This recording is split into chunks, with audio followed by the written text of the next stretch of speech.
Hello everyone, welcome to genic.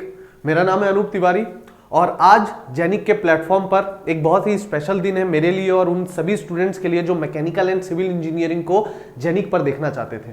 ठीक है, आज मैं क्रैश कोर्स लेके आया हूं for the GATE 2021 keeping mind जो टारगेट हम रख रहे हैं, ठीक है, जो टारगेट हम रख रहे हैं गेट 2022 एंड गेट 2023 के लिए। ओके, ऑल्दो कल पंकज सर के साथ जब मैं बैठा था तो वहां पे आप लोगों ने उस सेशन को देखा होगा, वहां पर हमने बहुत सारी चीजों को पहले से ही डिस्कस किया, बट स्टिल मैं यहां पर अपने सब्जेक्ट को स्टार्ट करने से पहले कुछ इंपॉर्टेंट बातें आप लोगों को बता देता हूं। It will hardly take 10 to 15 minutes और उसके बाद हम अपने सब्जेक्ट को स्टार्ट करेंगे। लेकिन ये जो 10-15 मिनट है ये बहुत इंपॉर्टेंट है आप लोगों के लिए, क्योंकि हम यहां पर डिसाइड करेंगे कि हमारी अगली एक महीने की स्ट्रेटेजी कैसे होगी रिगार्डिंग द क्रैश कोर्स और उस पर क्या क्या निर्भर करेगा, क्या क्या डिपेंड करेगा फॉर द फ्यूचर। ओके, तो देखिए फ्रेंड्स, बहुत दिन से आप लोगों की ये डिमांड थी कि जेनिक के प्लेटफॉर्म पर इलेक्ट्रिकल के अलावा और भी कोई सब्जेक्ट क्यों नहीं स्टार्ट किया जाता।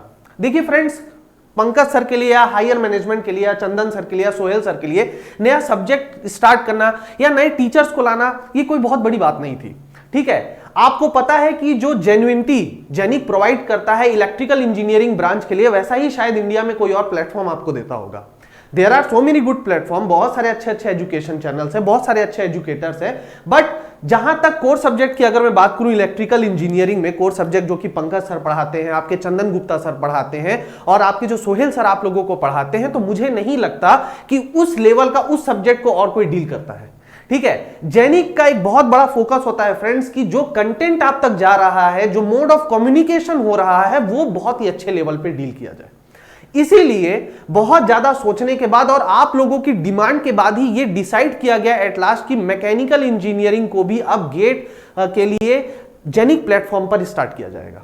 ठीक है, सो यहां पर जो मैं ये क्रैश कोर्स लेके आया हूं, ठीक है, अभी मैं एज अ लोन मतलब अकेला आप लोगों को पढ़ाऊंगा। अब अकेले मैं आप लोगों को एक महीने में कितने सब्जेक्ट का क्रैश कोर्स करा सकता हूं? हार्डली 2, या अगर बहुत अच्छा सब कुछ हमारे हिसाब से चला, ऑप्टिमिस्टिकली सब कुछ हमारे हिसाब से चला, तो बहुत हार्डली है 3, लेकिन मैं ये मान के चल रहा हूं कि मैं 2 सब्जेक्ट ही यहां पे कंप्लीट कर पाऊंगा। अब जो मेन चैनल है वहां पर मैकेनिकल के भी स्टूडेंट्स हैं, वहां पर सिविल के भी स्टूडेंट्स हैं, तो अगर मैं इसको ध्यान में रखूं, मैकेनिकल एंड सिविल इंजीनियरिंग के स्टूडेंट्स को अगर मैं ध्यान में रखूं, तो हमारे पास कुछ कॉमन सब्जेक्ट्स होते हैं और वो क्या क्या होते हैं? Fluid mechanics and strength of material.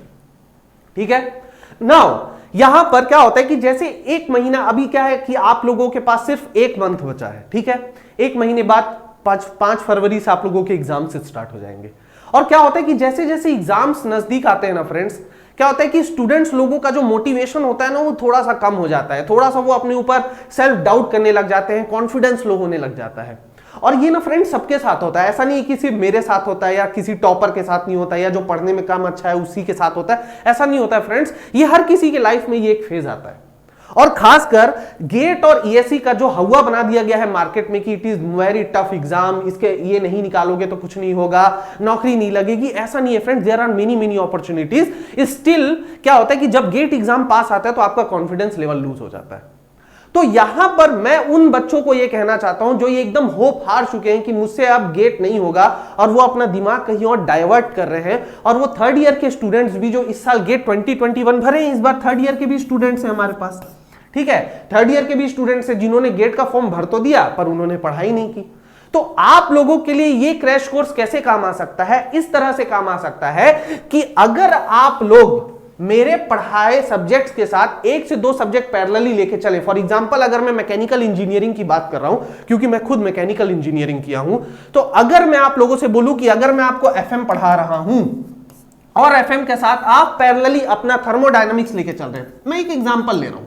ठीक है, उसके बाद जब मैं सॉम पढ़ाऊंगा तो उसमें आप क्या कर रहे हैं? रेफ्रिजरेशन एंड प्रोडक्शन लेके अगर आप चल रहे हैं, ठीक है, तो वहां पर क्या कर सकते हैं आप? मैथमेटिक्स प्लस एप्टीट्यूड के साथ आप बहुत आसानी से, बिल्कुल आप बहुत आसानी से कम गेट क्वालिफाई तो जरूर कर लेंगे। ठीक है, अगर आपको ऐसा लग रहा है कि मैं गेट क्वालिफाई करने के लायक भी नहीं रहा हूं, अब मेरी इतनी तैयारी नहीं है, तो क्रैश कोर्स में ये पॉसिबल हो सकता है। ठीक है। अब क्या होता है फ्रेंड्स कि बहुत सारे एजुकेशन चैनल है वो बोलते हैं कि हमारा क्रैश कोर्स पढ़ लो, सब सवाल बन जाएगा, 100% क्वेश्चन आप बना लोगे। ऐसा नहीं होता है फ्रेंड्स। अगर सिर्फ क्रैश कोर्स से ही पढ़ के कोई बच्चा टॉपर बन जाता ना, तो 1 ईयर 2 ईयर्स वाले क्लासरूम प्रोग्राम कभी होते ही नहीं। ठीक है, इसीलिए क्या होता है कि क्रैश कोर्स इसलिए रखा जाता है कि कुछ नहीं से कुछ बेटर वाला कंडीशन होता है, जहां एकदम आप उम्मीद हार जा रहे हैं, जहां थर्ड ईयर के स्टूडेंट्स ये सोच रहे हैं कि हमने क्यों फॉर्म भरा, हम क्या इसमें अच्छा कर सकते हैं, तो ये क्रैश कोर्स आपको मदद करेगा। क्यों मदद करेगा? क्योंकि देखिए मैथमेटिक्स आपका 15 मार्क्स कंसोलिडेट आता ही है, एप्टीट्यूड आपका 15 मार्क्स कंसोलिडेट आता ही है। मैथमेटिक्स को कौन डील कर रहा है? विनोद सर डील कर रहे हैं, सुजीत सर डील कर रहे हैं, बहुत अच्छे से किया है। उनसे अच्छा टीचर मेरे ख्याल से, जैसे अगर सुजीत सर की आप बात करेंगे तो प्रोबेबिलिटी में मुझे नहीं लगता उनसे अच्छा कोई पढ़ाता होगा। अगर मैं लीनियर अलजेब्रा की बात करूं, अगर मैं कैलकुलस की बात करूं, तो Vinod sir is the best teacher. अगर आप एप्टीट्यूड की बात कर रहे हैं तो सिद्धार्थ सर इसको लेके चल ही रहे हैं। ठीक है, और अगर आप यहां पर 3 से 4 सब्जेक्ट या 5 सब्जेक्ट की भी तैयारी कर रहे हैं एक महीने पैरेलली, जो कि हो सकती है, नामुमकिन नहीं है, तो आप यहां पर 40 to 45 मार्क्स टारगेट कर सकते हैं गेट में। ठीक है, और कट ऑफ क्या हो, पेपर कितना भी इजी हो या पेपर कितना भी टफ हो, जो आपका कट ऑफ मार्क्स जाता है वो कितना जाता है, आपका cut off marks 30 to 35 marks के बीच में फ्लक्चुएट करता है, वेरी करता है। ठीक है, नाउ इस क्लासेस को लेने की जरूरत क्यों है? जैसा कि मैंने बताया कि आप लोगों की डिमांड थी, और दूसरी चीज क्या है कि अगर आप लोगों का ये प्रॉपर रिस्पॉन्स रहा, जैसे कि मैं आप लोगों को पढ़ाऊंगा, बहुत भरोसा दिया गया है, एक मैनेजमेंट ने मुझ पे भरोसा किया, और मैं जानता हूं कि मैं उस भरोसे पे खरा उतरूंगा। मैं जब आप लोगों को पढ़ाऊंगा तो आप लोगों को बहुत मजा आएगा। लेकिन सिर्फ पढ़ाई के साथ साथ अगर आप लोग मुझे प्रॉपर फीडबैक देंगे, अगर आप मेरे वीडियो को लाइक करोगे, अपने फ्रेंड्स के साथ थोड़ा सा शेयर करोगे, कमेंट सेक्शन करोगे, मतलब अगर आपकी इन्वॉल्वमेंट रहेगी मेरे साथ, तो एक प्रॉमिस मैं जरूर कर रहा हूं कि गेट 2022 एंड गेट 2023 के लिए एक फुल फ्लेज्ड मैकेनिकल की टीम रेडी हो जाएगी, जो आपको गेट 2022 और 2023 के लिए मैकेनिकल इंजीनियरिंग की तैयारी कराएगी, जिस तरह से इलेक्ट्रिकल और इलेक्ट्रॉनिक्स के लिए जेनिक काम करता है। ओके, सो यहां पर हमारे साथ आपको भी थोड़ा इंवॉल्व होना पड़ेगा। और मैं आपको एक और बात बता दूं, यहां पर जो एफएम एंड सॉम जो मैं पढ़ाने वाला हूं, एफएम एंड सॉम, तो सबसे पहले जो मैं स्टार्ट करने वाला हूं वो मैं एफएम स्टार्ट करने वाला हूं, क्योंकि ये सब्जेक्ट लेंदी है बट इजी है। ठीक है, तो क्या होता है कि ये बहुत ज्यादा स्कोरिंग सब्जेक्ट हो जाता है फ्रेंड्स। अगर मैं इसको देखूं तो 6 to 8 मार्क्स, ठीक है, या कभी कभी 10 मार्क्स के भी क्या ना सवाल इससे आ जाते हैं। तो आप ना ये 10 में से ना 8 to 9 मार्क्स स्कोर बिल्कुल कर सकते हो, अगर आप एक महीने के इस क्रैश कोर्स में मेरे साथ बने रहोगे तो। ठीक है, मैं अभी भी कह रहा हूं कि मैं पूरा आपको पढ़ाऊंगा, फिर भी मैं इस बात की गारंटी नहीं ले सकता कि 100% आपकी नॉलेज एफएम में हो जाएगी। ठीक है, क्योंकि मैं बिल्कुल सच बोल रहा हूं और यहां प्रैक्टिकलिटी पे ही हम काम करेंगे। अगर मैं सॉम पढ़ाऊंगा तो सॉम भी आपका 6 to 8 मार्क्स के क्वेश्चन पूछा जाता है। ठीक है, तो यहां पर अगर आप देखें कि सिर्फ 2 सब्जेक्ट को ही अगर आप सिर्फ ना लेके चलें, इसके साथ पैरेलली अगर आप 1-2 सब्जेक्ट की और तैयारी करें, तो बहुत आसानी से तो मैं नहीं बोलूंगा, बट हां आप गेट क्वालिफाई करने के लायक जरूर हो जाओगे। और हो सकता है कि कुछ स्टूडेंट्स का ये सब्जेक्ट वीक हो तो उन्हें डेफिनेटली इसका फायदा मिलेगा। इसके अलावा एक और बहुत इंपॉर्टेंट बात है कि जो एक्सी भरे हैं अगर आप, यानी कि जनरल साइंस, तो जनरल साइंस में आपको पता है कि 30 मार्क्स का आपका मैथ एंड एप्टीट्यूड है। ठीक है, और उसके अलावा 70 मार्क्स का आपका टेक्निकल है, जिसमें आप कोई भी 2 टेक्निकल सब्जेक्ट्स चुन सकते हैं। तो अगर उन 2 टेक्निकल सब्जेक्ट्स में आपने एफएम और सॉम को ही चुना है, तो यहां पर आपको इसका फायदा तो डेफिनेटली मिलने वाला है। मतलब यहां पर आप 60 to 70 मार्क्स को टारगेट कर सकते हैं, यह बिल्कुल पॉसिबल है। ठीक है, क्योंकि 30 में 30 मार्क्स स्कोर करना बहुत मुश्किल है फ्रेंड्स। जो 30 में 30 या 30, देखिए बहुत जो टॉपर्स भी होते हैं ना, वो इस 30 सेक्शन जो 30 मार्क्स का मैथ एंड एप्टीट्यूड होता है उसमें 27-28 मार्क्स स्कोर कर जाते हैं। ठीक है, बट 30 में 30 स्कोर करना नामुमकिन नहीं है, लेकिन मुश्किल हो जाता है, क्योंकि कुछ 1-2 क्वेश्चंस ऐसे होते हैं जो समय की वजह से आप, मतलब वहां पे ऐसा प्रेशर होता है, समय की पाबंदी होती है, 3 घंटे का पेपर होता है, आपके ऊपर थोड़ा प्रेशर होता है, तो सारे क्वेश्चन बनने तो पॉसिबल नहीं हो पाते। ठीक है, नाउ यहां पर एक और बात मैं क्लियर कर दूं कि यहां पर आपके सेशंस रिकॉर्डेड फॉर्म पर होंगे, कोई भी लाइव सेशन नहीं होगा। क्यों नहीं होगा लाइव सेशन? क्योंकि लाइव सेशन में ना टाइम बहुत ज्यादा लगता है फ्रेंड्स। ठीक है, जो कॉन्सेप्ट लाइव सेशन में 1.5-2 घंटा लगता है, वो कॉन्सेप्ट में 40-45 मिनट में पढ़ा दूंगा। और दूसरी बात यह कि गेट बिल्कुल आपके दरवाजे पर आके खड़ा हो गया है और आपके पास इतना समय नहीं है कि 2 से 4 कॉन्सेप्ट के लिए आप 2 घंटा वेस्ट करें। ठीक है, तो पहली चीज यह है कि आपके पास हर दिन 2 से 2.5 घंटे की वीडियो जाएगी, 2 से 2.32 मतलब 2.5 आवर्स की जाएगी, जो कि क्या होगा 1 घंटे या 1.25 घंटे की लेक्चर सुबह की, 1.25 घंटे की लेक्चर शाम को, मतलब ऐसे करके 2 लेक्चर्स आपके पर डे अपलोड होंगे। ठीक है, यहां पर मैंने हर सब्जेक्ट को 30 to 35 आवर्स का टारगेट दिया है, मतलब मैं कोशिश करूंगा कि 30 to 35 आवर्स में मैं एक सब्जेक्ट आपका कंप्लीट कर दूं। और अगर आपको ये फ्लूइड मैकेनिक्स बहुत ज्यादा अच्छा लगता है मुझसे पढ़ के, जो कि लगेगा डेफिनेटली, मैं आपसे कह रहा हूं, तो मैं इस पॉसिबिलिटी को भी डिनाई नहीं कर रहा हूं कि अगर सॉम की जगह अगर आप कोई और सब्जेक्ट पढ़ना चाहते हो, अगर आप प्रोडक्शन पढ़ना चाहते हो, अगर आप थर्मोडायनामिक्स पढ़ना चाहते हो including the basic concept and the application part, ठीक है, अगर आप हीट एंड मास ट्रांसफर पढ़ना चाहते हो, हीट एंड मास ट्रांसफर का तो अच्छे से कहीं कंटेंट अवेलेबल भी नहीं है, मैं उसको पढ़ा सकता हूं। तो अगर आप इस तरह से मेरा सपोर्ट करेंगे तो हु नोज मैं ये भी लेके आ सकता हूं। ठीक है, लेकिन अभी एट प्रेजेंट अगर मैं पेसिमिस्टिक लेके चलूं, अगर मतलब पूरा ऑप्टिमिस्टिक वे में भी ना चलूं, तो मैं ये मान के चल रहा हूं कि एफएम एंड सॉम तो मैं आपका खत्म करा ही दूंगा इस 1 महीने में। और उसके बावजूद आपका क्या है, 1 हफ्ता रह जाएगा जिसमें आप प्रॉपरली रिवाइज कर सकेंगे। इसके अलावा क्या होगा, इसके अलावा आपका होगा न्यूमेरिकल अप्रोच। मैं कोशिश करूंगा कि आपसे जब आप मुझसे पढ़ लेंगे तो उसके बाद आप न्यूमेरिकल क्वेश्चन को आसानी से बना पाए। ठीक है, आपको न्यूमेरिकल सॉल्विंग कैपेबिलिटी जो है आपको आपकी इंक्रीज करनी है, क्योंकि गेट एक न्यूमेरिकल बेस्ड अप्रोच एग्जाम है। ठीक है, तो यहां पर सिर्फ थ्योरी पढ़ने से या सिर्फ फॉर्मूला रटने से काम नहीं चलने वाला, आपको उसको अप्लाई करना पड़ेगा इन दी न्यूमेरिकल पार्ट, वो भी आपको देखना पड़ेगा। और तीसरी चीज क्या होगी कि जब इनके सिलेबस खत्म होगा, जैसे जब एफएम का सिलेबस खत्म होगा तो मैं आपका एक टेस्ट लूंगा, एक एग्जाम लूंगा। ठीक है, जब आपका सॉम का होगा तो एग्जाम लूंगा और उसके बाद एक कंबाइन इन दोनों के लेवल पे प्लस मैथ प्लस एप्टीट्यूड का मैं क्या लूंगा, एक पेपर लूंगा। और उसके बाद क्या होगा, उसके बाद आप अपनी सेल्फ एनालिसिस कर सकते हैं कि आप पेपर निकालने के काबिल हो पाए हैं या नहीं हो पाए। ठीक है, तो ये रहा एक पूरा डिस्क्रिप्शन जो मैं आप लोगों से शेयर करना चाहता था। ठीक है, अब मैं आ जाता हूं फ्रेंड्स हमारे सब्जेक्ट के ऊपर। ठीक है, मैं अगर आपसे बोलूं कि फ्लूइड मैकेनिक्स अगर मैं आपको पढ़ाना चाहता हूं, ठीक है, फ्लूइड मैकेनिक्स को मैं डील कर रहा हूं, ठीक है, फ्लूइड मैकेनिक्स, और अगर मैं फ्लूइड मैकेनिक्स को डील कर रहा हूं तो अगर आप गेट का सिलेबस देखेंगे, यहां पर हमारा प्राइमरी फोकस क्या है, हमारा प्राइमरी फोकस है गेट। ठीक है, तो अगर मैं गेट की बात करूं तो यहां पर मैं सबसे पहले गेट के सिलेबस को यहां पर आपसे डिस्कस करूंगा डिटेल में कि गेट का सिलेबस है क्या और उसमें आप लोगों को क्या क्या पढ़ना है, उससे ज्यादा दिमाग नहीं लगाना है। उसके अलावा कोई क्वेश्चन आएगा तो सिर्फ आपको ही नहीं सबको तकलीफ होगी। तो मैं सबसे पहले बता देता हूं कि फ्लूइड मैकेनिक्स का जो पेपर है, चाहे आप ले मैकेनिकल के लिए, ठीक है, या आप ले जनरल साइंस के लिए, तो इसके लिए सबसे पहला चैप्टर नंबर 1, ठीक है, चैप्टर नंबर 1 जो आप लोग पढ़ेंगे वो पढ़ेंगे फ्लूइड प्रॉपर्टीज।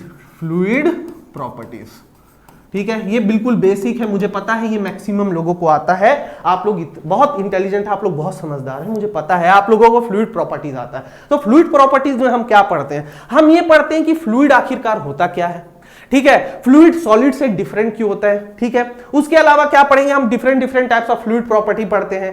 फ्लूइड प्रॉपर्टीज पढ़ने के बाद हम difference between ideal fluids, real fluids के बारे में पढ़ते हैं, हम न्यूटोनियन फ्लूइड्स के बारे में पढ़ते हैं, हम विस्कोसिटी के बारे में पढ़ते हैं, हम न्यूटन लॉ ऑफ विस्कोसिटी के बारे में पढ़ते हैं, हम नॉन न्यूटोनियन फ्लूइड्स और उनके एग्जांपल्स को देखेंगे, यहाँ पे हम कैपिलरी एक्शन को देखेंगे, हम सरफेस टेंशन के कॉन्सेप्ट को पढ़ेंगे, हम pressure difference in soap and bubbles पढ़ेंगे। तो ये सारी चीजें किसमें आ जाएगी, ये सारी चीजें फ्लूइड प्रॉपर्टीज के अंदर आती है। ठीक है, ये तो इजी पार्ट होता है। ठीक है, ये तो बहुत इजी पार्ट होता है। इसके बाद आपका जो चैप्टर 2 होता है, चैप्टर नंबर 2, ठीक है, आप बस समझते जाइए यहां पर जो मैं बता रहा हूं। मुझे यहां पे किसी भी पीडीएफ पीपीटी की जरूरत नहीं है, क्योंकि मैंने खुद गेट निकाला है 1-2 बार, मैंने एमटेक किया है, मैंने इतना पढ़ाया है कि ये सब चीजें एकदम मेरे दिमाग में ना घुस गई है एकदम। ठीक है, तो एकदम आप इतना पढ़ लो किसी चीज को कि फिर जरूरत ही नहीं पड़े। तो जो दूसरा चैप्टर होता है फ्रेंड्स, वो होता है फ्लूइड स्टैटिक्स। क्या होता है, फ्लूइड स्टैटिक्स। ठीक है, जैसे आप मैकेनिक्स पढ़ते हैं ना फ्रेंड्स, तो मैकेनिक्स में एक स्टैटिक्स पार्ट होता है और एक डायनामिक्स पार्ट होता है ना, तो उसी तरह से फ्लूइड मैकेनिक्स में भी फ्लूइड का एक स्टैटिक्स पार्ट होता है। ठीक है, और फ्लूइड स्टैटिक्स में आप क्या पढ़ते हैं, फ्लूइड स्टैटिक्स में जो सबसे इंपॉर्टेंट चीज आप पढ़ते हैं वो होता है the concept of pascal law. ठीक है। चैप्टर नंबर 2 का जो पहला पार्ट मैं आपको पढ़ाऊंगा वो मैं पढ़ाऊंगा the concept of pascal law. उसके बाद मैं आप लोगों को क्या पढ़ाऊंगा, उसके बाद मैं आपको पढ़ाऊंगा प्रेशर मेजरमेंट। मतलब यहां पर मैं क्या पढ़ाऊंगा, यहां पर मैं आपको ये पढ़ाऊंगा कि डिफरेंट टाइप्स ऑफ प्रेशर कौन कौन से होते हैं और हम उन्हें मेजर कैसे कर सकते हैं। ठीक है, अगर आप इस कॉन्सेप्ट को सीखेंगे तो फिर आप किस में आ जाएंगे, आप मैनोमेट्री में आ जाएंगे। आप किस में आ जाएंगे, आप मैनोमेट्री में आ जाएंगे। ठीक है, मैनोमेट्री भी एक बहुत इंपॉर्टेंट कॉन्सेप्ट है, इसके क्वेश्चन अक्सर पूछे जाते हैं। उसके अलावा क्या होता है, उसके अलावा यहां पे फोर्सेज ऑन हाइड्रोस्टैटिक्स, ठीक है, या फिर हाइड्रोस्टैटिक फोर्सेज मैं कह सकता हूं। यहां पर मैं क्या लिख सकता हूं, हाइड्रोस्टैटिक फोर्सेस। यहां पर जो मैं आप लोगों को पढ़ाऊंगा वो क्या आता है, हाइड्रोस्टैटिक फोर्सेस के बारे में। अब अगर मैं हाइड्रोस्टैटिक फोर्सेस की बात करूं तो हाइड्रोस्टैटिक फोर्सेस में जनरली 3 कॉन्सेप्ट है जो आपको समझाऊंगा। अब क्रैश कोर्स है तो मैं जल्दी जल्दी पढ़ाऊंगा। तो यहां पर मैं आप लोगों को क्या क्या चीज डील करूंगा, यहां पर मैं आप लोगों को डील करूंगा कॉन्सेप्ट ऑफ हाइड्रोलिक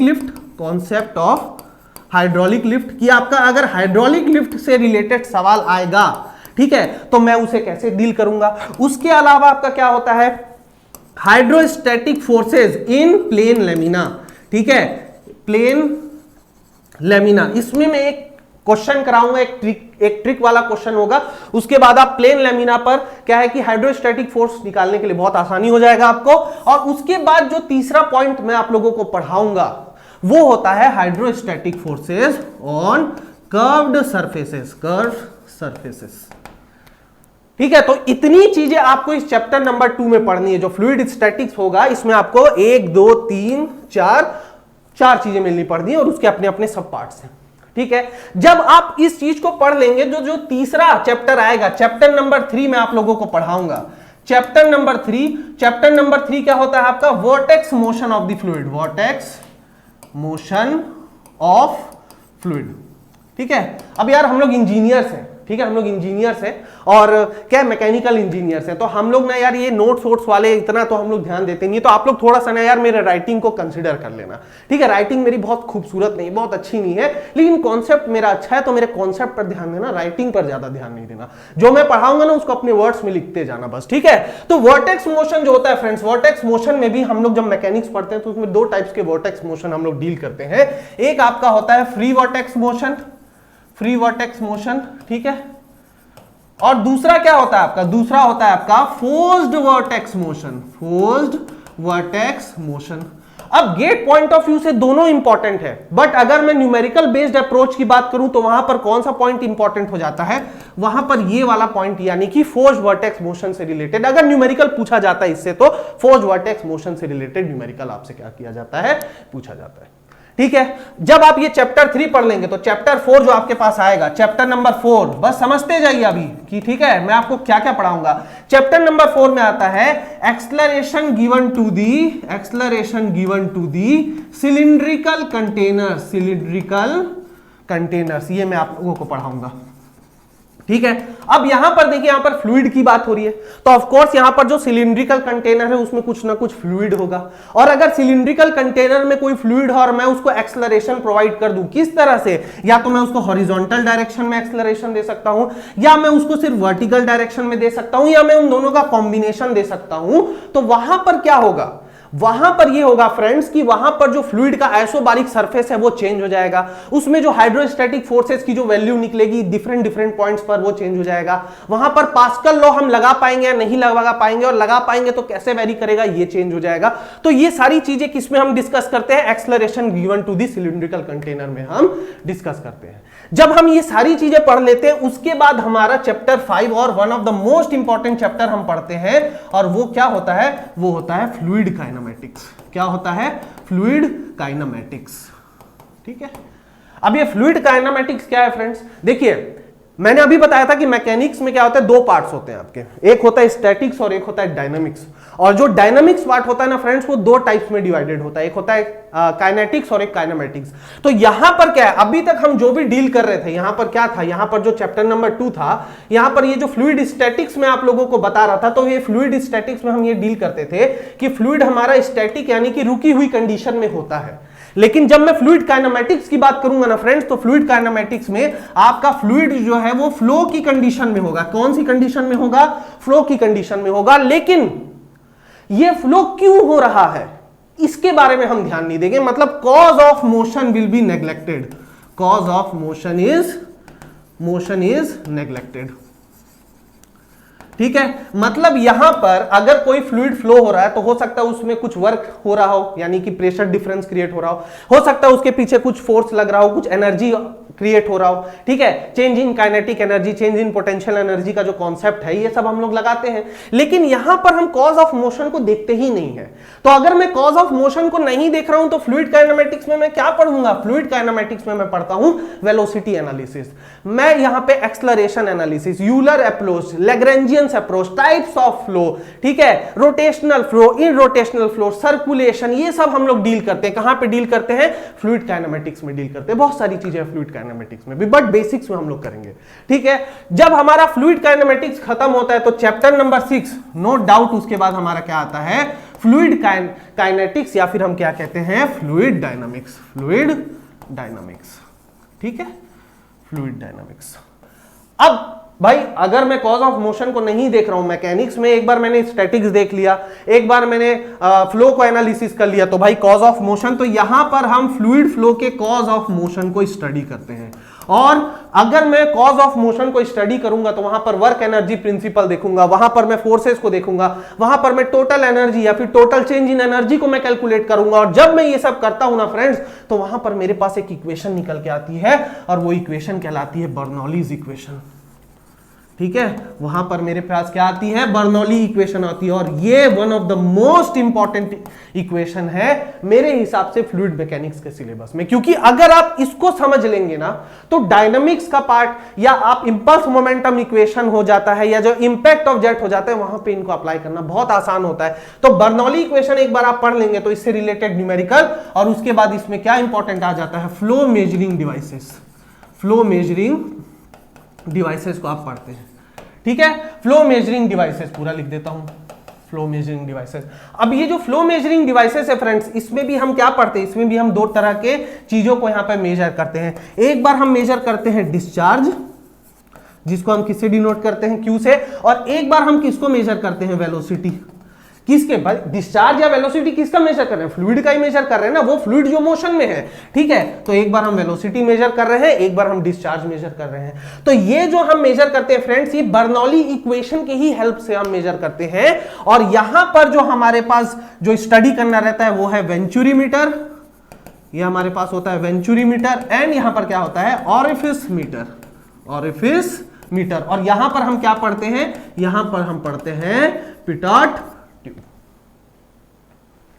ओके, ठीक है, तो यहां पर आपका क्या होता है, फ्लूइड डायनामिक्स खत्म होता है। जब आप फ्लूइड डायनामिक्स पढ़ लेंगे तो यहां पर चैप्टर नंबर कितने हो गए हमारे, total number chapters, chapter number 6, ये चैप्टर नंबर 6 था हमारा। और जब चैप्टर नंबर 7, यहां पर जब हम चैप्टर नंबर 7 पढ़ेंगे, चैप्टर नंबर 7, तो यहां पर हम पढ़ते हैं impulse momentum equation, impulse momentum equation of the fluid. यहां पर हम लोग क्या पढ़ते हैं, यहां पर हम लोग हॉरिजॉन्टल डायरेक्शन में फोर्सेस कैलकुलेट करते हैं किसी कंट्रोल वॉल्यूम के लिए, फिर वर्टिकल डायरेक्शन में करते हैं, फिर उसके बाद रिएक्शन फोर्सेस की वैल्यू को कैलकुलेट करते हैं। तो ये कॉन्सेप्ट क्या करते हैं, इंपल्स मोमेंटम इक्वेशन में हम पढ़ते हैं। अब ये होता तो बहुत छोटा सा टॉपिक है, हाफ एन आवर या 40 मिनट्स का टॉपिक है ये, लेकिन ये बहुत इंपॉर्टेंट है अगर आप कॉन्सेप्ट सीखना चाहते हैं इंपैक्ट ऑफ जेट का। तो इसको पढ़ने के बाद जो हमारा चैप्टर नंबर 8 जो मैं आप लोगों को पढ़ाऊंगा, तो वो क्या होगा, वो होगा आपका the concept of impact of jet. और ये आप लोगों को पता है कि जब आप इंपैक्ट ऑफ जेट पढ़ते हैं तो वहां प्लेन फ्लैट सरफेस के लिए पढ़ते हैं जो कि स्टेशनरी होगा, या फिर क्या होगा, कुछ मूविंग कंडीशन में होगा। फिर हम कर्व सरफेस के लिए पढ़ेंगे, ठीक है, कर्व प्लेट्स के लिए पढ़ेंगे, स्टेशनरी और मूविंग के लिए। फिर हम पावर कैलकुलेट करते हैं, फिर हम एफिशिएंसी कैलकुलेट करेंगे, फिर हम न्यूमेरिकल्स उसमें सॉल्व करेंगे। और अगर ये चीज आपको समझ में आएगा तो ही आप किसको बना सकते, तो ही आप हाइड्रोलिक टरबाइंस के कॉन्सेप्ट को ज्यादा आसानी से समझ सकते हैं। ठीक है, क्योंकि जब मैं वहां पर न्यूमेरिकल्स यूज करूंगा तो वहां पर इंपैक्ट ऑफ जेट के जो फॉर्मूलाज हैं, ठीक है, वो आपके एप्लीकेशन पार्ट उसका वहां पर यूज होता है। ठीक है, तो इंपैक्ट ऑफ जेट जब आप पढ़ेंगे उसके बाद आपका जो चैप्टर नंबर 9 आएगा, चैप्टर नंबर 9, उसमें आप क्या पढ़ते हैं, उसमें आप विस्कस फ्लो के बारे में पढ़ते हैं, विस्कस फ्लो। विस्कस फ्लो में क्या होता है फ्रेंड्स, विस्कस फ्लो में आप दो मेनली फ्लो के बारे में पढ़ेंगे, लेमिनार फ्लो, और दूसरा आप क्या पढ़ेंगे, टर्बुलेंट फ्लो। दूसरा आप क्या पढ़ेंगे? Turbulent flow. ठीक है, जब मैं फ्लूइड काइनेमेटिक्स आप लोगों को पढ़ाऊंगा तो फ्लूइड काइनेमेटिक्स में ध्यान रखिएगा, टाइप्स ऑफ फ्लो एक टॉपिक आएगा, उसमें मैं आप लोगों को लेमिनार एंड टर्बुलेंट फ्लो को समझाऊंगा, लेकिन बहुत बेसिक समझाऊंगा। जो डिटेल एनालिसिस करेंगे वो हम चैप्टर नंबर 9 में करेंगे, विस्कस फ्लो में laminar and flow and turbulent flow. तो उसके लिए हमारे जो भी फॉर्मूला है और जो न्यूमेरिकल है बहुत ईजी आता है, ज्यादा आपको इसमें दिमाग नहीं लगाना है, आपको बस रिलेशंस याद रखना है। ठीक है, तो मैं उस लेवल पे आप लोगों को समझा दूंगा और उसके बाद आप क्या कर सकते हो, उसको प्रोसीड कर सकते हैं। ठीक है, अगर उसके बाद अगर आपको ये चैप्टर नंबर 9 समझ में आएगा तो सब कुछ आपस में इंटर लिख दो, उसके बाद चैप्टर नंबर 10 आपका क्या आ जाएगा? चैप्टर नंबर 10 आपका आ जाएगा बाउंड्री लेयर थ्योरी। ठीक है, बाउंड्री लेयर थ्योरी। ठीक है, boundary layer theory. Boundary layer theory बहुत इजी है। क्या है कि इसमें भी हमको कुछ रिलेशंस याद रखने हैं, कुछ फॉर्मूला है, मोमेंटम थिकनेस, एनर्जी थिकनेस, ये सब हम लोगों को ध्यान रखना है। उससे रिलेटेड भी मैं आपको न्यूमेरिकल्स करा दूंगा, बहुत ज्यादा दिमाग नहीं लगाना है। देखिए, आपके पास समय बहुत कम है, लेकिन सिलेबस आप देखते जा रहे हैं, सिलेबस बढ़ता जा रहा है, बहुत सारा सिलेबस आपको पढ़ना है। तो जो काम की चीजें हैं वो मैं आपको पढ़ाऊंगा। 30 से 35 घंटे का टारगेट है हमारा। तो बाउंड्री लेयर थ्योरी के बाद जो चैप्टर नंबर 11 में आप लोगों को पढ़ाऊंगा, चैप्टर नंबर 11, वो क्या होता है? ठीक है, वो आपका होता है flow through pipes. Flow through pipes. Flow through pipes. Flow through pipes में क्या इंपॉर्टेंट पड़ता है? जो मेजर लॉस पढ़ते हैं हम। मेजर लॉस कौन सा होता है? डार्सी इक्वेशन, है ना। उसके बाद चेसिस इक्वेशन हम लोग पढ़ते हैं। माइनर लॉसेस के बारे में पढ़ते हैं। फ्लो मतलब पाइप्स इन सीरीज के बारे में पढ़ते हैं। पाइप्स इन पैरेलल के बारे में पढ़ते हैं। वहां डिस्चार्ज में क्या इफेक्ट होता है उसको हम पढ़ते हैं। तो ये सारी चीजें हम कहां पे पढ़ेंगे? सारी चीजें हम पढ़ेंगे फ्लो थ्रू पाइप में। बहुत ध्यान रखिएगा कि मैं एकदम डिटेल में और हर चीज नहीं पढ़ाऊंगा, मैं यहाँ पे जो इंपॉर्टेंट चीजें हैं उसी को पढ़ाऊंगा। ठीक है, उसके बाद जब आप ये पढ़ लेंगे तो चैप्टर नंबर 12, चैप्टर नंबर 12 आपका क्या आ जाएगा? चैप्टर नंबर 12 आपका आ जाएगा डायमेंशनल एनालिसिस। Dimensional analysis. ठीक है, ठीक है, डायमेंशनल एनालिसिस। डायमेंशनल एनालिसिस में प्रोटोटाइप मॉडल वाले हैं, वहां पर एक ट्रिक है। ठीक है, डिस्चार्ज हेड और डायमीटर का क्या ट्रिक आप लगा सकते हैं, कैसे इक्वेशंस को आप सॉल्व कर सकते हैं, उसको मैं बताऊंगा। उसके बाद लास्ट में जो हमारा यहां पर चैप्टर आएगा, लास्ट में यानी कि चैप्टर नंबर 13, तो टोटल यहां पर हम 13 चैप्टर्स पढ़ेंगे। वो हम पढ़ेंगे hydraulic turbines and hydraulic turbines plus pumps. तो इसमें हम क्या क्या पढ़ते हैं? इसमें हम different types of hydraulic turbines के बारे में पढ़ते हैं। Pelton turbine, Kaplan turbine, Francis turbine, किस टाइप के टर्बाइंस होते हैं वो लोग, किस तरह से उनकी स्पेसिफिक स्पीड को हम कैलकुलेट कर सकते हैं, पावर क्या होती है, एफिशिएंसी कैसे कैलकुलेट कर सकते हैं, बहुत सारी चीजें इसमें भी होती है। उसके बाद सिमिलरली पंप्स के लिए भी हम यूज कर सकते हैं। तो यहां पर आपको बहुत अच्छे से ध्यान में रखना है कि यहां पर आपको टोटल 13 चैप्टर्स आप लोगों को करना है। ठीक है, अगर मैं इसको एकदम से ऐसे छोटा करके दिखाऊं, ठीक है, तो ये रहा आपका वो एनालिसिस। तो अगर आप लोग सोच रहे हैं कि ये सब चीजें मैं पढ़ाऊंगा और सिर्फ 15 दिन में ये चीजें कंप्लीट भी मुझे करनी है, तो मैं आपको 100% डिटेल एनालिसिस नहीं दे सकता और ना मैं आपसे ये वादा कर सकता हूं कि ये पूरा 100% पढ़ के आप सारे क्वेश्चन बना दोगे। बट इतना तो है कि अगर आपसे 10 मार्क्स का क्वेश्चन पूछा जाएगा, ठीक है, अगर आपसे 10 मार्क्स का क्वेश्चन पूछा जाएगा तो आप लोग क्या कर सकते हैं? आप लोग आराम से यहां पर अगर आपसे 10 नंबर का क्वेश्चन पूछा जाएगा तो 7 to 8 मार्क्स तो आप लोग स्कोर कर पाओगे, ये मेरी पूरी कोशिश रहेगी। ठीक है, तो आप लोगों को एक चीज तो पता है कि मुझे तो डिटेल एनालिसिस है यहां पर कि क्या क्या मुझे पढ़ाना है। क्या आप लोग रेडी हैं मेरे साथ पढ़ने के लिए? कमेंट सेक्शन में लिखिए कि आप मेरे साथ रेडी हैं या नहीं, और क्या आप मुझे अपनी लाइफ का 30 to 35 आवर्स दे सकते हैं या नहीं दे सकते हैं कुछ चीज सीखने के लिए।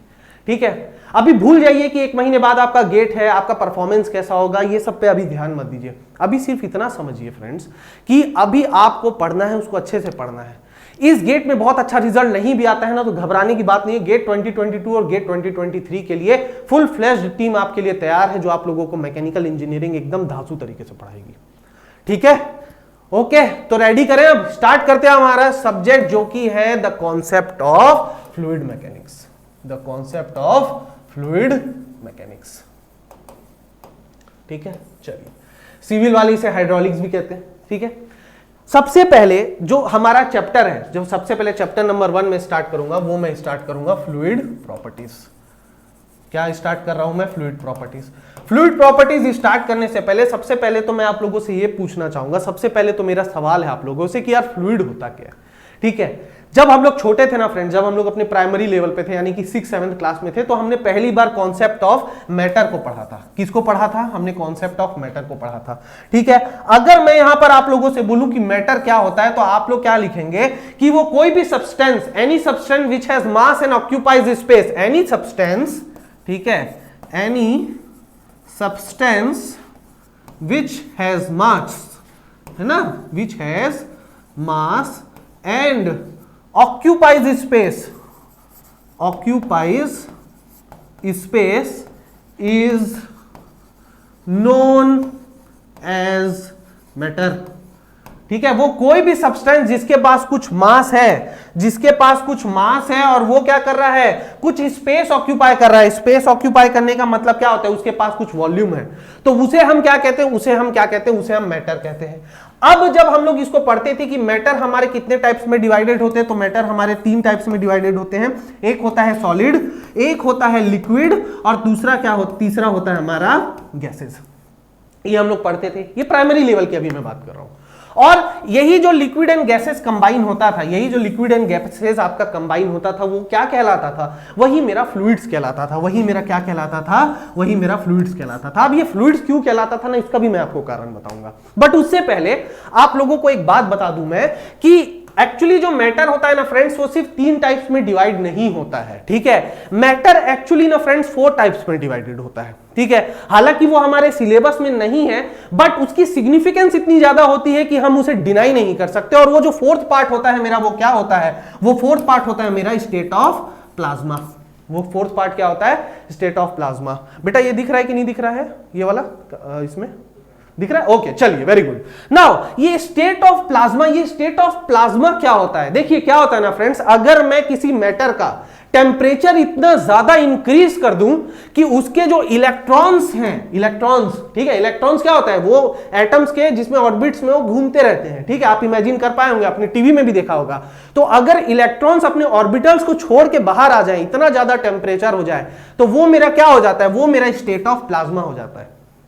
ठीक है, अब बहुत सारे बच्चों को पता होगा कि हाँ सर प्लाज्मा जैसी कोई चीज होती है, बहुत सारे बच्चों को नहीं भी पता होगा।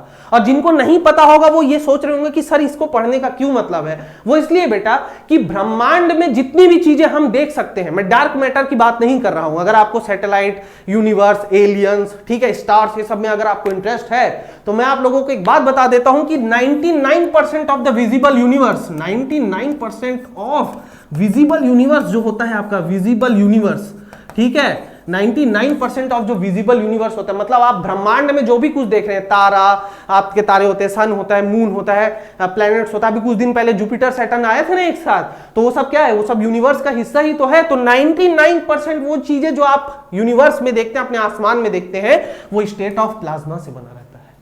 जितने भी आपके स्टार्स हैं वो स्टेट ऑफ प्लाज्मा कंडीशन पे है। आपका सन जो आपको जिंदगी प्रोवाइड करता है वो स्टेट ऑफ प्लाज्मा की कंडीशन में है। आपका पृथ्वी जिसका कोर एकदम हॉट मोल्टेन लावा है, वो किससे बना है? वो प्लाज्मा से बना है।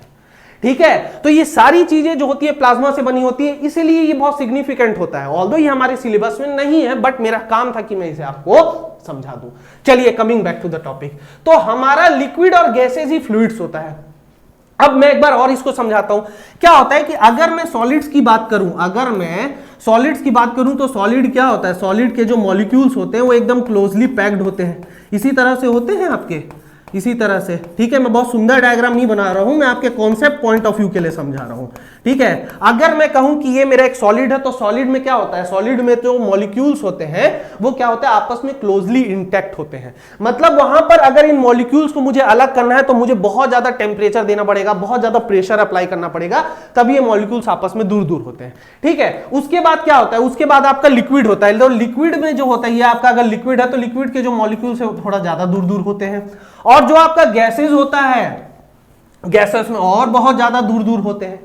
ठीक है। तो हम बेसिक लेवल पे ऐसे पढ़ते थे कि जो सॉलिड्स होते हैं उनके मॉलिक्यूल्स एकदम पास पास होते हैं, लिक्विड के थोड़े दूर दूर होते हैं और गैसेस के बहुत दूर दूर होते हैं, ठीक है। लेकिन उसके बाद क्या हुआ फ्रेंड्स, उसके बाद हम बड़े हो गए, हम बड़े हुए, हमने 12वीं पास किया और हम इंजीनियर्स बन गए।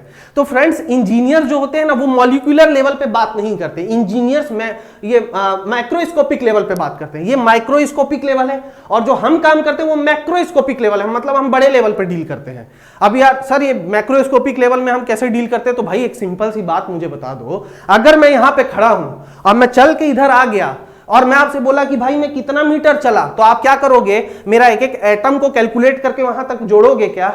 नहीं ना, आप क्या करोगे, मेजरिंग टेप लाओगे, मेरे इनिशियल पोजीशन से फाइनल पोजीशन पे रखोगे और आप वो डिस्टेंस मेजर करके मुझे बता दोगे। तो ये जो आपने मेजरिंग टेप लिया और आपने जो मेजर किया वो क्या है, वो एक मैक्रोस्कोपिक लेवल है। तो हम इंजीनियर्स ऐसे ही काम करते हैं। जो माइक्रोस्कोपिक लेवल पे जो एटम्स की स्टडी होती है वो कौन करता है, वो साइंटिस्ट करते हैं, ठीक है। तो साइंटिस्ट हमें कॉन्सेप्ट देते हैं, हम उसका एप्लीकेशन पार्ट करते हैं। तो यहां पर अगर मैं फ्लूइड को डिफाइन करना चाहूंगा तो I will not talk on the microscopic level, I will explain the concept of fluid in the macroscopic level such that कि fluid, liquids, gases and vapors, ठीक है, liquid gases and vapors are said to be fluids, are said to be fluids if they deform continuously, however how small the shear force is। क्या लिखा मैंने, क्या मतलब हुआ इसका? मैक्रोस्कोपिक लेवल पे अगर मैं फ्लूइड को डिफाइन करना चाहूंगा तो लिक्विड गैसेस एंड वेपर्स को हम फ्लूइड कह सकते हैं। लिक्विड गैसेस एंड वेपर्स को मैं फ्लूइड कह सकता हूं।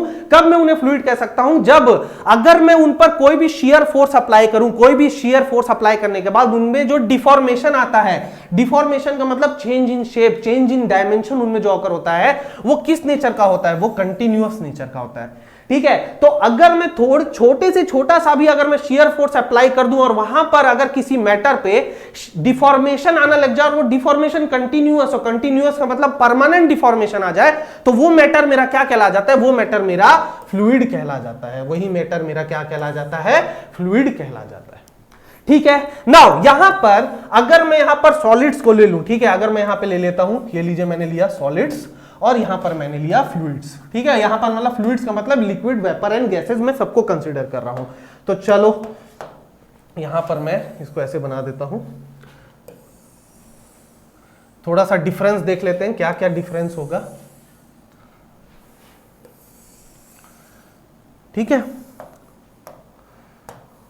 तो सबसे पहला जो सबसे पहला जो डिफरेंस होता है सॉलिड्स में, अगर मैं सॉलिड्स की बात करूं तो सबसे पहला जो होता है वो यही होता है कि सॉलिड में जो डिफॉर्मेशन होता है, सॉलिड का जो डिफॉर्मेशन होता है, डिफॉर्मेशन जो होता है वो क्या होता है, डिफॉर्मेशन जो होता है वो फाइनाइट होता है, फाइनाइट होता है। फाइनाइट का मतलब क्या होता है कि अगर मैंने कुछ फोर्स लगाया तो वो जो डिफॉर्मेशन आता है, यानी कि जो चेंज इन शेप या चेंज इन डायमेंशन आता है वो कंटिन्यूअस नहीं होता, वो थोड़ा सा ही होता है, ठीक है। कुछ चेंज इन लेंथ हम कैलकुलेट कर सकते हैं, लेकिन जो फ्लूइड होता है, अगर मैं फ्लूइड की बात करूं तो deformation is permanent, deformation is permanent, deformation is permanent. अगर मैं दूसरे पॉइंट की बात करूं तो अगर मैं फोर्स को हटा दूं, ठीक है, after the removal of force, after the removal of force, अब अगर मैं ये मान के चलता हूं कि जो मैंने फोर्स लगाया, जैसे हम सॉम पढ़ते हैं, स्ट्रेंथ ऑफ मटेरियल पढ़ते हैं, या मैकेनिक्स की तो जरूरत नहीं बोलने की, हम जो भी यहां पर फोर्सेस पढ़ते हैं तो हम क्या मान के चलते हैं कि इलास्टिक लिमिट के अंदर मेरा फोर्स लगाया जा रहा है। तो अगर इलास्टिक लिमिट के अंदर मैं फोर्स लगा रहा हूं और फोर्स को मैं रिमूव कर देता हूं तो रिमूवल ऑफ द फोर्स के बाद क्या होगा, रिमूवल ऑफ द फोर्स के बाद क्या होता है कि सॉलिड अपने शेप को रीगेन कर लेता है। क्या कर लेता है, रीगेन कर लेता है। अब रीगेन का नेचर कैसा हो सकता है, रीगेन का नेचर या तो पार्शियल हो सकता है या तो फुली हो सकता है, मतलब वो अपने शेप को पार्शियली या फुली रीगेन कर सकता है, पार्शियली और फुली। लेकिन यहां पर नो रीगेन, अगर मैं दूसरा पॉइंट लिखूं तो no regain in original shape, no regain in original shape is possible, shape is possible, ठीक है, एक बार आपने फोर्स लगा दिया, वो कितना भी छोटा फोर्स हो, इलास्टिक लिमिट के अंदर की ही बात कर रहा हूं, लेकिन यहां पर एक बार आपने फोर्स हटा दिया तो इतना आप समझ लीजिए कि फ्लूइड कभी भी अपने शेप को रिगेन नहीं कर सकता। और जो तीसरा पॉइंट है यहां पर, तीसरा पॉइंट सॉलिड्स के लिए, वो ये कि सॉलिड्स में हम क्या कैलकुलेट करते हैं, वी कैलकुलेट शियर स्ट्रेन। ठीक है, शियर स्ट्रेन। देखिए कोई भी ऑब्जेक्ट में पहले स्ट्रेन आता है, उसके बाद ही स्ट्रेस आता है, ये ध्यान रखना इस बात को। तो अगर स्ट्रेस की बात करो मतलब स्ट्रेन आ चुका है, और अगर स्ट्रेन आ रहा है तो जो सॉलिड्स होता है उसमें हम जो स्ट्रेन को कैलकुलेट करते हैं वो क्या होता है, basic definition, change in dimension upon original dimension. तो ये हम कहां कैलकुलेट करते हैं, हम सॉलिड्स में कैलकुलेट करते हैं। बट अगर मैं फ्लूइड्स की बात करूं तो फ्लूइड में वी कैलकुलेट, हम यहां पर क्या कैलकुलेट करते हैं, हम यहां पर शियर स्ट्रेन नहीं कैलकुलेट करते, हम यहां पर rate of shear strain calculate करते हैं, रेट ऑफ शियर स्ट्रेन को कैलकुलेट करते हैं। और इसी से ही बहुत इंपॉर्टेंट कॉन्सेप्ट जो आएगा न्यूटन लॉ ऑफ विस्कोसिटी का, वो आएगा। अब यहां पर थोड़ा सा सेकंड पॉइंट को आप लोग ध्यान से देखिए। सेकंड पॉइंट मैंने क्या कहा है कि no regain in original shape is possible. क्या होता है फ्रेंड्स, अगर कोई मैटर है वो अपने ओरिजिनल शेप को रिगेन नहीं कर पाता है और डिफॉर्मेशन उसका कंटिन्यूअस होता है, तो वो क्या होता है ना, कंटिन्यूअस डिफॉर्मेशन होता जा रहा है। अब फ्लूइड एक बार जो मूव करता है तो फ्रिक्शन की वजह से रुक सकता है, आपस में उसका जो लेयर होगा उसमें फ्रिक्शन की वजह से रुक सकता है, लेकिन ये जो प्रॉपर्टी है ना, यही उसको एक चीज प्रोवाइड करती है जिसको कहते हैं बहने की क्षमता या फिर फ्लूइडिटी।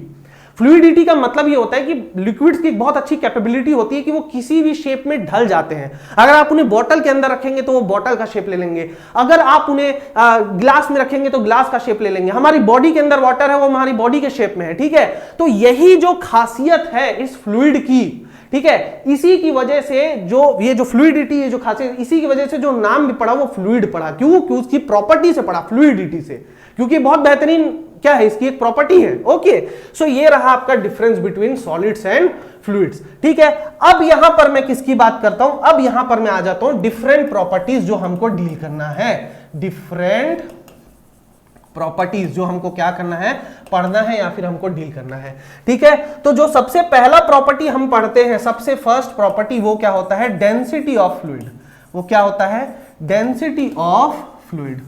ठीक है, density of fluid. Density of fluid क्या होता है, देखिए फ्रेंड, डेंसिटी ऑफ फ्लूइड को हम रो से डिवाइड करते हैं, रो से डिनोट करते हैं। ठीक है, बहुत इजी है, ये आपको पता होगा। इसको हम किससे डिनोट करते हैं, रो एफ, यानी कि एफ फॉर फ्लूइड। और जो डेंसिटी ऑफ फ्लूइड होता है वो क्या होता है, the ratio of mass of fluid divided by the volume of the fluid. ठीक है, ये क्या होता है, the ratio of mass of fluid divided by the volume of fluid. तो इसी को हम क्या कहते हैं, इसी को हम डेंसिटी कहते हैं। ठीक है, इसका जो एसआई यूनिट होता है, SI unit very important, SI unit हमेशा आपको ध्यान रखना है, एसआई यूनिट होता है आपका केजी पर मीटर क्यूब, केजी पर मीटर क्यूब। दूसरा आपका क्या प्रॉपर्टी होता है, दूसरा प्रॉपर्टी जो आपको करना है वो है आपका स्पेसिफिक वॉल्यूम। क्या होता है आपका, स्पेसिफिक वॉल्यूम। ठीक है, स्पेसिफिक वॉल्यूम को अगर मैं बोलूं कि स्पेसिफिक वॉल्यूम क्या है, तो specific volume is the ratio of, ये क्या होता है, रेशियो होता है, किसका रेशियो होता है, ये रेशियो होता है volume of the fluid, volume of fluid divided by, ये क्या होगा, mass of the fluid, mass of fluid. ठीक है, ये होगा volume of fluid divided by the mass of fluid. तो चलिए इसको भी जल्दी से देख लेते हैं, ये क्या हो गया, V अपॉन M, और यही क्या हो गया, यही रेसिप्रोकल ऑफ डेंसिटी हुआ कि नहीं। डेंसिटी क्या होता है, मास अपॉन वॉल्यूम, तो उसका रेसिप्रोकल कर देंगे तो वॉल्यूम अपॉन मास, तो इसको हम क्या लिख सकते हैं, 1 अपॉन रो। तो स्पेसिफिक वॉल्यूम जो होता है आपका, स्पेसिफिक वॉल्यूम, ठीक है, ये आपका क्या होता है, रेसिप्रोकल ऑफ द डेंसिटी होता है। और अगर मैं इसका ऐसा यूनिट लिखना चाहूं तो इसका ऐसा यूनिट क्या हो जाए आपका, मीटर क्यूब पर केजी। ठीक है, ऐसा यूनिट बहुत इंपॉर्टेंट है। ऐसा यूनिट क्यों इंपॉर्टेंट है ये भी आप समझ लीजिए। देखिए आपका क्या होता है, जब गेट में न्यूमेरिकल बेस्ड क्वेश्चंस जब आते हैं तो आप ये करना कि आप अपने जितने भी डायमेंशंस हैं उसको उसके एसआई यूनिट पे पहले कन्वर्ट करके ही फाइनल वैल्यू निकालना। ठीक है, तो उससे क्या होगा, अगर आपका सारा इनपुट क्वांटिटी एसआई यूनिट पे है तो ऑटोमेटिकली जो आउटपुट आपको मिलेगा वो एसआई क्वांटिटी में ही मिलेगा। ठीक है, फॉर एग्जांपल अगर मैं फोर्स लिखता हूं mass into acceleration from Newton second law, तो न्यूटन सेकंड लॉ से हमको ये पता है कि फोर्स मास इनटू एक्सेलरेशन के बराबर होता है। तो मास को जब तक मैं केजी में और एक्सेलरेशन को मीटर स्क्वायर पर सेकंड में नहीं पुट करूंगा तब तक मेरा फोर्स जो आएगा वो न्यूटन में नहीं आएगा। लेकिन अगर मैं ऑटोमेटिकली इसको इसके एसआई यूनिट पे पुट करूंगा तो ऑटोमेटिकली जो आउटपुट निकल के आएगा वो क्या निकल के आएगा, न्यूटन पे निकल के आ जाएगा। ओके ओके, चलिए नाउ यहां पर आगे बढ़ते हैं। ये रहा दूसरा प्रॉपर्टी जो था स्पेसिफिक वॉल्यूम। अब आपको मैं बताता हूं तीसरा प्रॉपर्टी जो कि बहुत इंपॉर्टेंट है, वो है specific weight of fluid. Specific weight of fluid, ठीक है, स्पेसिफिक वेट ऑफ फ्लूइड क्या होता है ये? देखिए, स्पेसिफिक वेट ऑफ फ्लूइड को स्मॉल w से डिनोट करते हैं, इंपॉर्टेंट है, आगे भी काम आएगा, ठीक है, तो ध्यान समझिए। स्पेसिफिक वेट ऑफ जो फ्लूइड w होता है वो होता है weight of fluid divided by, ठीक है, डिवाइडेड बाय आपका वॉल्यूम ऑफ द फ्लूइड, या फिर पर यूनिट वॉल्यूम भी आप कह सकते हैं। तो अब मैं यहां पे इसको क्या लिख देता हूं, इजी कंडीशन में वॉल्यूम ऑफ द फ्लूइड। अब यहां पर अगर मुझे क्या क्या कैलकुलेट करना है, यहां पर मुझे वॉल्यूम और वेट को कैलकुलेट करना है। तो चलिए मैं वेट को क्या लिख सकता हूं, वेट हमको पता है, वेट का जो कॉन्सेप्ट होता है it is equal to force. Weight एक फोर्स है और वो वेट की वैल्यू क्या होती है, mass into acceleration due to gravity, ठीक है। और अभी हमने पहली प्रॉपर्टी से पढ़ा कि डेंसिटी क्या होता है, मास अपॉन वॉल्यूम। तो मास यहां से क्या निकल के आ गया, मास निकल के आ गया डेंसिटी इंटू वॉल्यूम। और इसी वैल्यू को मैं कहां पुट कर दूंगा, इस जगह पुट कर दूंगा, तो वेट की वैल्यू क्या हो जाएगी, रो वी इंटू जी। ये किसकी वैल्यू आ गई, ये वेट की वैल्यू आ गई, ठीक है। अब अगर मैं W को लिखना चाहता हूं, W, ठीक है, तो ये क्या हो जाएगा, ये आपका हो जाएगा रो वी जी, यानी कि वेट अपॉन वॉल्यूम, ये आपका वॉल्यूम, ठीक है। वॉल्यूम से वॉल्यूम कैंसिल, तो W की वैल्यू क्या हो जाएगी, रो जी।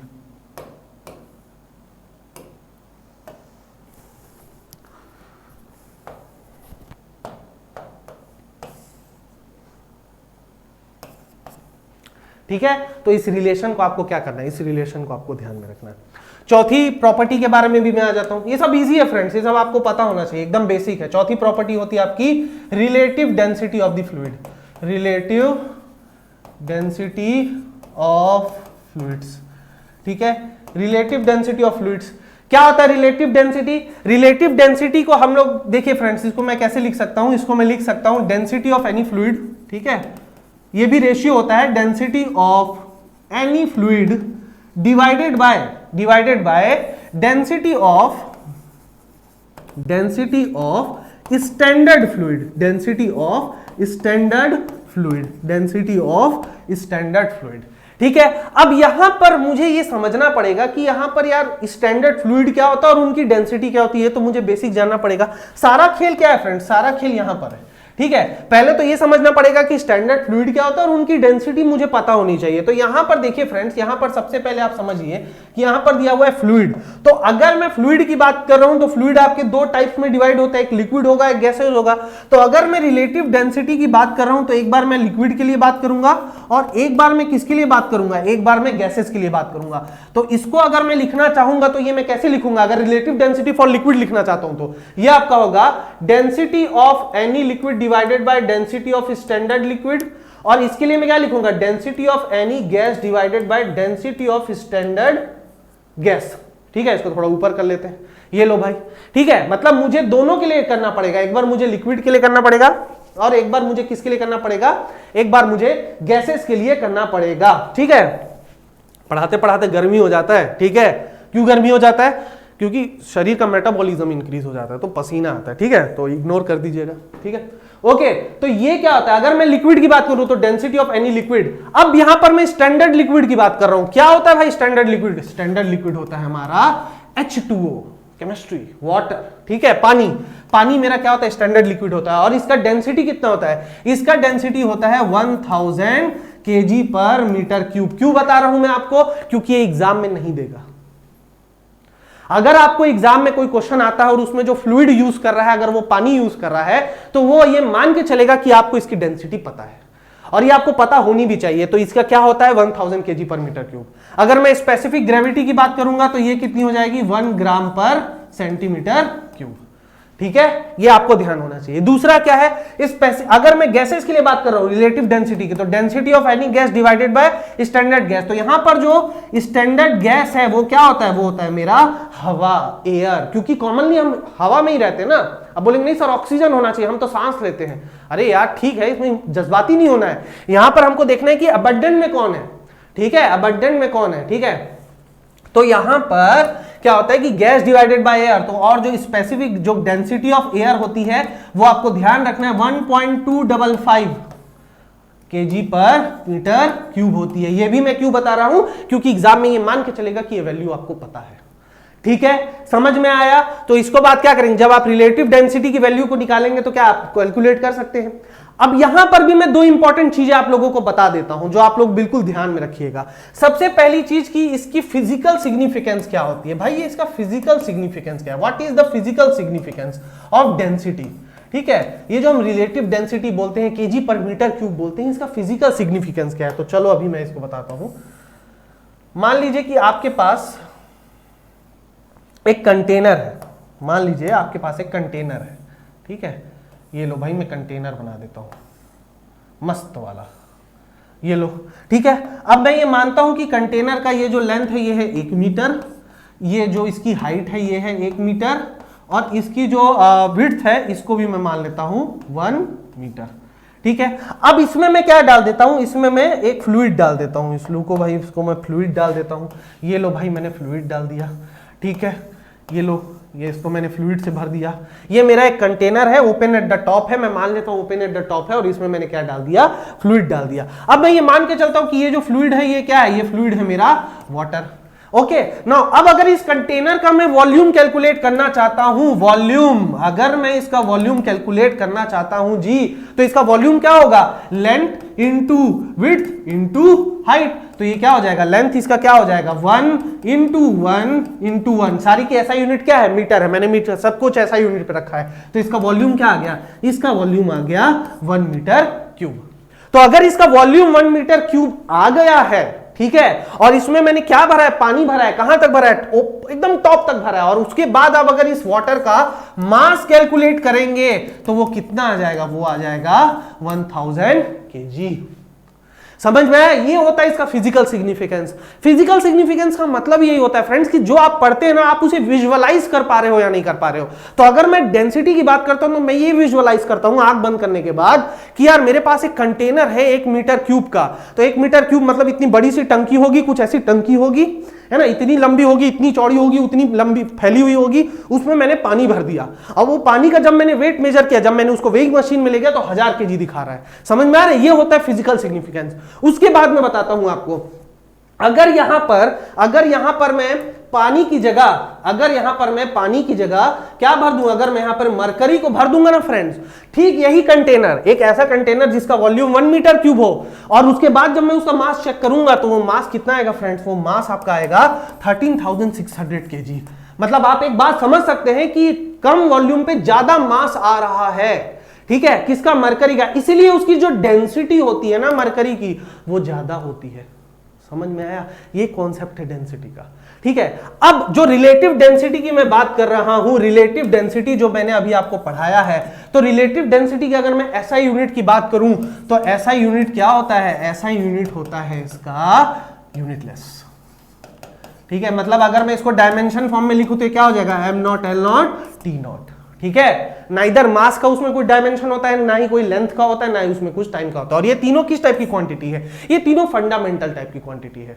और डेंसिटी से ही हमने क्यों स्टार्ट किया हमारी प्रॉपर्टीज को, क्योंकि डेंसिटी को मैंने बताया मास अपॉन वॉल्यूम, और जो सबसे पहले मैंने बताया था मैटर का कॉन्सेप्ट, मैटर के कॉन्सेप्ट में मैंने क्या पढ़ाया था, मैटर के कॉन्सेप्ट में मैंने पढ़ाया था कि एक ऐसी चीज जिसके पास मास और वॉल्यूम हो, यानी कि मास और वॉल्यूम को मैं सबसे बेसिक डायमेंशन या सबसे बेसिक फंडामेंटल क्वांटिटी बता रहा हूं, ठीक है। नाउ इसके बाद जो फिफ्थ प्रॉपर्टी आती है आपकी, फिफ्थ प्रॉपर्टी वो क्या होती है, विस्कोसिटी ऑफ फ्लूइड्स, ठीक है, विस्कोसिटी ऑफ फ्लूइड्स। मैं थोड़ा सा इसके बारे में बता देता हूं, उसके बाद नेक्स्ट लेक्चर में फिर उसको डिटेल में डिस्कस करेंगे, और मैं कोशिश करूंगा 2 से 2.5 लेक्चर में मैं फ्लूइड का प्रॉपर्टीज वाला चैप्टर खत्म करा दूंगा। तो अब मेरे पास आता है विस्कोसिटी ऑफ फ्लूइड्स। क्या होता है विस्कोसिटी ऑफ फ्लूइड, चलो फिर से मैं इसको करता हूं। मान लीजिए कि मेरे पास कोई फ्लूइड है, ठीक है। देखिए फ्रेंड्स, फ्लूइड जो होता है ना, फ्लूइड में आपस में क्या होता है, ये जो फ्लूइड मैंने आपको बताया है, ये फ्लूइड में क्या होता है ना फ्रेंड्स, आपस में ये क्या होता है, लेयर्स होते हैं। ये क्या होता है, लेयर्स ऑफ फ्लूइड्स होता है, लेयर्स ऑफ फ्लूइड्स, ठीक है। अब जब फ्लूइड क्या होता है ना फ्रेंड्स, जब फ्लूइड फ्लो होता है, ठीक है, जब फ्लूइड आपका फ्लो होता है तो क्या होता है, ये आपस में एक दूसरे के ऊपर लेयर है, तो फ्लो के दौरान ऐसा हो सकता है कि कुछ लेयर की वेलोसिटी ज्यादा हो और कुछ वेलोसिटी क्या हो, कम हो, ठीक है। तो अगर किसी लेयर की वेलोसिटी ज्यादा है और दूसरे लेयर की वेलोसिटी कम है तो वहां पर क्या आएगा, वहां पर कॉन्सेप्ट ऑफ रिलेटिव वेलोसिटी आएगा, वहां पर क्या होगा, रिलेटिव वेलोसिटी आएगा। तो अगर कोई फ्लूइड के दो लेयर्स में रिलेटिव वेलोसिटी हो रही है तो वहां पर रिलेटिव वेलोसिटी क्या होगा, जो ये दो लेयर्स आपस में होंगी इनके बीच क्या आएगा, इनके बीच आ जाएगा फ्रिक्शन। और यही जो फ्लूइड लेयर्स के बीच में जो फ्रिक्शन उत्पन्न होता है या जो पैदा होता है उसी को हम क्या कहते हैं, उसी को हम कहते हैं विस्कोसिटी ऑफ फ्लूइड्स, ठीक है। तो अगर मैं इसको डिफाइन करना चाहूंगा, अगर आप बोलेंगे सर इसका डेफिनेशन लिखवा दो, तो चलो, वैसे मेरा उतना मन तो नहीं है क्योंकि ये आप समझ गए होंगे, फिर भी मैं लिख सकता हूं कि the friction between the two layers of the fluid, ठीक है, मैं एकदम यहां पे बुकिश नहीं लिखा रहा हूं, अपने मन से लिखा रहा हूं, टू लेयर्स ऑफ फ्लूइड, ठीक है, during the flow is known as viscosity of fluids, ठीक है, समझ में आया। मतलब विस्कोसिटी, या चाहे मैं लिक्विड के लिए बात करूं चाहे मैं गैसेस के लिए बात करूं, तो वहां पर क्या होता है, जो घर्षण आता है किसके वजह से, जो फ्लूइड के लेयर्स के बीच में जो आपस में जो घर्षण आता है उसी की वजह से जो फ्रिक्शन उत्पन्न होता है या जो पैदा होता है उसी को मैं क्या करता हूं, विस्कोसिटी ऑफ फ्लूइड बोलता हूं। अब यहां पर एक और चीज बहुत इंपॉर्टेंट है जो ध्यान रखेंगे, it has same effect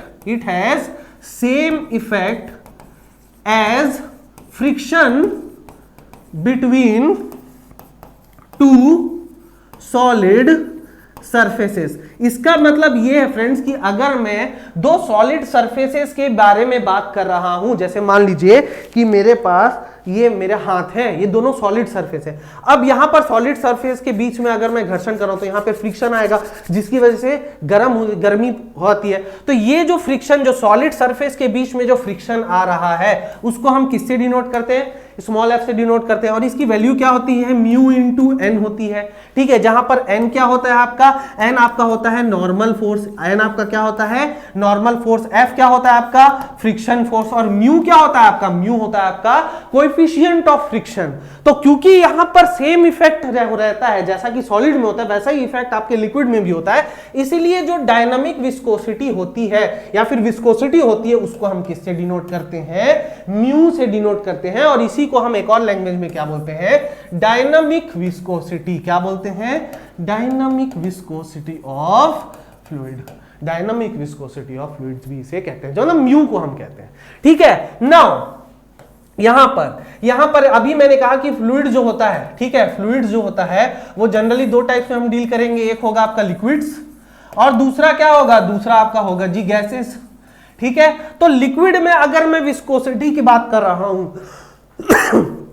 okay, तो जो लिक्विड में विस्कोसिटी आती है वो आती है ड्यू टू कोहेसिव फोर्सेस, और जो गैसेस में आपकी विस्कोसिटी आती है वो आती है due to inter atomic momentum transfer. तो यहां पर आपको ध्यान रखना है कि अगर मैं लिक्विड की बात कर रहा हूं तो उस पर विस्कोसिटी किसकी वजह से आ रही है, अगर मैं गैसेस की बात कर रहा हूं तो उस पर विस्कोसिटी किसकी वजह से आ रही है। तो अगर मैं लिक्विड्स की बात कर रहा हूं तो लिक्विड पर जो विस्कोसिटी आती है वो किसकी वजह से आती है, वो कोहेसिव फोर्स की वजह से आती है, और गैसेस में किसकी वजह से आती है, इंटर एटॉमिक मोमेंटम ट्रांसफर की वजह से आती है, ठीक है। अब समझिए कि कोहेसिव फोर्स क्या होता है। कोहेसिव फोर्स की अगर मैं बात करूं, कोहेसिव फोर्सेस की अगर मैं बात करूं तो इसका सिंपल ये मतलब होता है the force of attraction between the same kind of molecules और एटम्स, ठीक है। अगर मैं एकदम इजी भाषा में समझाऊं, द फोर्स ऑफ अट्रैक्शन, ठीक है, the force of attraction between the same kind of atoms और मॉलिक्यूल्स, ठीक है। तो इसी को हम क्या कहते हैं, इसी को हम कोहेसिव फोर्स कहते हैं। लेकिन अगर मैं आपको इंटर एटॉमिक मोमेंटम ट्रांसफर की बात बताऊं तो ये आपको पता होगा कि जो आपके गैसेस के जो मॉलिक्यूल्स रहते हैं वो आपस में टकराते रहते हैं क्योंकि वो 24 घंटा मोशन करते रहते हैं, तो मोशन की वजह से क्या होता है, उनमें मोमेंटम ट्रांसफर होता है। जैसे हमने मैकेनिक्स में पढ़ा है ना, कॉन्सेप्ट ऑफ मोमेंटम ट्रांसफर, वही चीज किस में होता है, वही चीज आपके गैसेस में होता है। ठीक है, तो यहां पर आपको यह चीज पता होनी चाहिए कि अगर आपका कोहेसिव फोर्स इंक्रीज होगा तो विस्कोसिटी इंक्रीज होगी। क्यों? क्योंकि कोहेसिव फोर्स की वजह से लिक्विड में विस्कोसिटी आ रही है। और अगर आपका इंटर एटॉमिक मोमेंटम ट्रांसफर भी इंक्रीज होगा तो गैसेस में क्या होगा, विस्कोसिटी इंक्रीज होगा। लेकिन एग्जाम में आपसे इनका रिलेशन नहीं पूछता है, एग्जाम में आपसे टेम्परेचर का रिलेशन पूछता है। मैं क्या बोल रहा हूं, टेम्परेचर, यानी कि आपका जो इसके बाद का टॉपिक आ जाता है वो आ जाता है effect of temperature, effect of temperature, effect of temperature on viscosity, viscosity of fluids, viscosity of fluids. Non stop पढ़ा रहा हूं फ्रेंड्स, मैं नॉन स्टॉप पूरा ऐसे पूरा दिन बैठ सकता हूं, आपको फ्लूइड पढ़ा सकता हूं। ठीक है, क्योंकि फ्लूइड मेरा फेवरेट सब्जेक्ट है, क्योंकि हम खुद फ्लूइड से ही तो बने, 80% तो मेरा बॉडी फ्लूइड है। ठीक है, तो यार फ्लूइड से बने हैं, फ्लूइड ही ना पढ़े हैं, ऐसे कैसे हो सकता है। ठीक है, चलिए, हो सकता है मैंने खराब जोक मारा हो, लेकिन कॉन्सेप्ट तो सही है ना। चलो नाउ यहां पर अगर मैं effect of temperature on viscosity of fluid की बात करता हूं तो सबसे पहले मैं किसकी बात करूंगा, लिक्विड्स की बात करूंगा। अभी मैंने बताया कि लिक्विड्स में जो विस्कोसिटी होती है, अभी जो ये लिक्विड में जो विस्कोसिटी होती है वो किसकी वजह से होती है, वो कोहेसिव फोर्स की वजह से होती है। तो अगर मेरे पास फ्लूइड है, अगर मेरे पास फ्लूइड है और वहां पर उसके यहां पे मान लीजिए कि मॉलिक्यूल्स है, यहां पर मॉलिक्यूल्स हैं, इनके लेयर्स में आपस में मॉलिक्यूल्स है, अगर मैं यहां पर टेम्परेचर को इंक्रीज करूंगा, अगर मैं टेम्परेचर को इंक्रीज करूंगा तो मॉलिक्यूल्स क्या होंगे, आपस में एक दूसरे से दूर दूर जाएंगे कि नहीं जाएंगे। क्योंकि टेम्परेचर इंक्रीज होने से क्या होता है, जो फोर्स ऑफ अट्रैक्शन, जो बॉन्ड होता है एटम्स का, वो क्या होता है, ब्रेक होता है। तो यहां पर कोहेसिव फोर्स क्या होता है, ये force of attraction between the same kind of molecules है। मतलब यहां पर जो वाटर मॉलिक्यूल्स है उनके बीच के अट्रैक्शन को ही कोहेसिव फोर्स से मैं डिनोट करना चाह रहा हूं। अब मैं टेम्परेचर इंक्रीज कर रहा हूं तो टेम्परेचर इंक्रीज करने की वजह से क्या हो रहा है, यहां पर जो एटम्स है वो एक दूसरे से दूर जाने की कोशिश कर रहे हैं। तो अगर दूर जाएंगे तो वहां पर कोहेसिव फोर्स क्या हो जाएगा, डिक्रीज हो जाएगा। और अगर कोहेसिव फोर्स डिक्रीज होगा तो विस्कोसिटी भी क्या हो जाएगी, विस्कोसिटी भी आपकी डिक्रीज हो जाएगी। क्यों? क्योंकि जो दोनों प्रॉपर्टी आपकी कोहेसिव फोर्स या इंटर एटॉमिक मोमेंटम ट्रांसफर, उसके बढ़ने से ही विस्कोसिटी बढ़ेगी। अगर कुछ भी चीज घटा तो विस्कोसिटी भी घट जाएगी। तो यहां पर टेम्परेचर को बढ़ाने की वजह से क्या हो रहा है कि मॉलिक्यूल्स के बीच का जो आपस का फोर्स ऑफ अट्रैक्शन है वो कम हो रहा है। ठीक है, क्योंकि टेम्परेचर जो हीट है, एनर्जी है, वो इनके बॉन्ड को तोड़ना चाह रही है।